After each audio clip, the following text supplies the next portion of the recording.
الذين آمنوا منكم والذين أوتوا العلم درجات والله بما تعملون خبير. Shaykh, he said fasting is mandatory on every Muslim that is a sane adult, i.e. he has reached the age of puberty. So in other words, if someone is an insane, he will not be included in this. He will not be included in this because he said sane. So sane is someone who's aqil, someone who has his sanity with him. And he said adult. So we exclude the child who has not reached puberty, because if he has not reached puberty yet, then it is not obligatory upon him. It is highly recommended for him to fast. And it is encouraged for him to fast.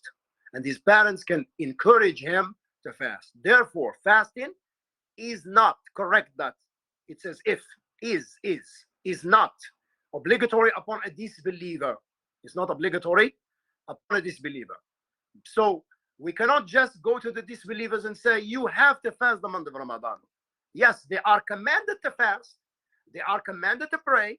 They are commanded to give zakat. They are commanded to believe in Allah. And that's why the ulama, they say al-kuffar, they are commanded to believe in Allah. And they are commanded also to establish the subsidiaries. Now you have the foundation, tawheed. They have to believe in Allah subhanahu wa ta'ala. If they don't, they will be punished for not believing in Allah. But also they will be punished for leaving off the subsidiaries, the branches that branches out from at-tawheed. What branches us from tawheed? The salat, was zakat, fasting the month of Ramadan, and hajj. These are the furu', the branches and the subsidiaries. So they will be punished also for leaving off not only the fundamental principles, which is al-aqidah with tawheed, but also they will be punished for leaving off the furu', salat, was zakat, fasting the month of Ramadan and hajj.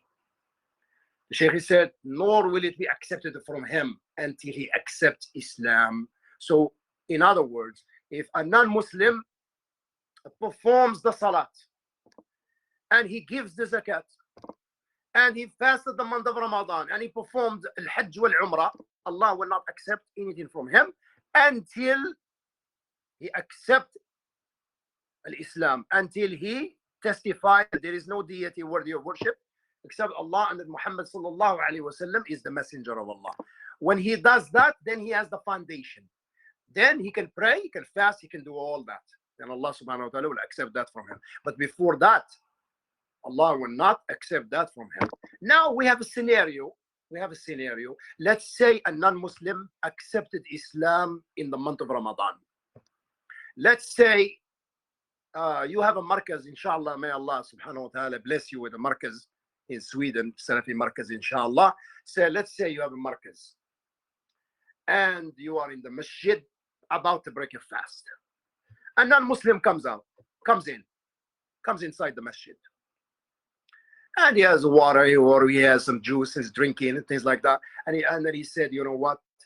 I read about Islam and I did a lot of thorough reading about Islam, and I'm convinced this is what I want to be. I want to be a Muslim.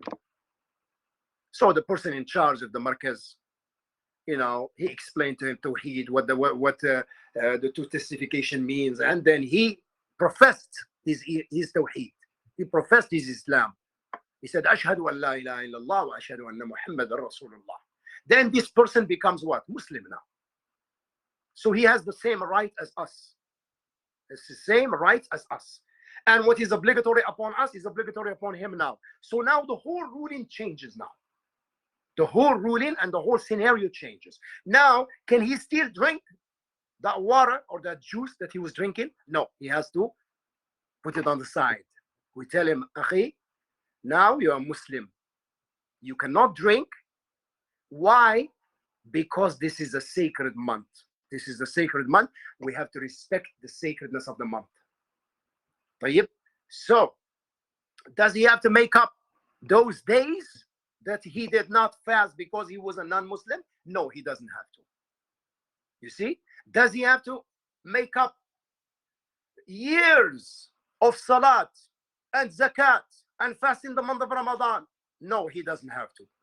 Al-Islamu yajubbu ma qablahu. Prophet ﷺ said, Islam wipes off everything a person did in the past. So this is something I felt like sharing with you as a benefit. طيب. The Shaykh, he said, neither is it obligatory for a youth to fast until he reaches the age of puberty. So basically, it is not mandatory upon a youth. And he said a youth. It could be a boy or a girl. It could be a boy or a girl. So it is not obligatory upon young men and women who have not reached puberty. They have not reached puberty yet. So it is not obligatory upon them to fast the month of Ramadan, but it is highly recommended for them to do so. طيب. The Shaykh, he said a boy reaches the age of puberty when he turns 15 years old. Okay, طيب. Let's shed some light on this. This is the general case. This is the general case. The general case, a boy, when he reaches 15 years old, he has reached puberty. Okay, what if a boy reaches puberty before 15? He has to fast, has to pray, and everything else. Yep. So, the measuring stick, yes, when he reaches 15 years old, then he has reached puberty. But if he reaches puberty before 15 years old, then he has to fast. So he will be commanded to fast. طيب. Shaykh, he said, or with the sprout of pubic hairs. When he starts growing pubic hairs, that's also a sign of puberty. Or when sexual fluids descend during sleep or elsewhere. So basically when he has a wet dream. And this applies also to the females. This applies also to the females. That when he starts having a wet dream, that's a sign that he has reached puberty. A girl reaches the age of puberty with her first menstruation. So when she starts having a cycle, her first cycle, that means that she has reached the age of puberty. She has become an adult. She has reached the age of puberty. So when one of these things occur in a youth, he or she has reached the age of puberty and is obligated to fast. Is obligated to fast.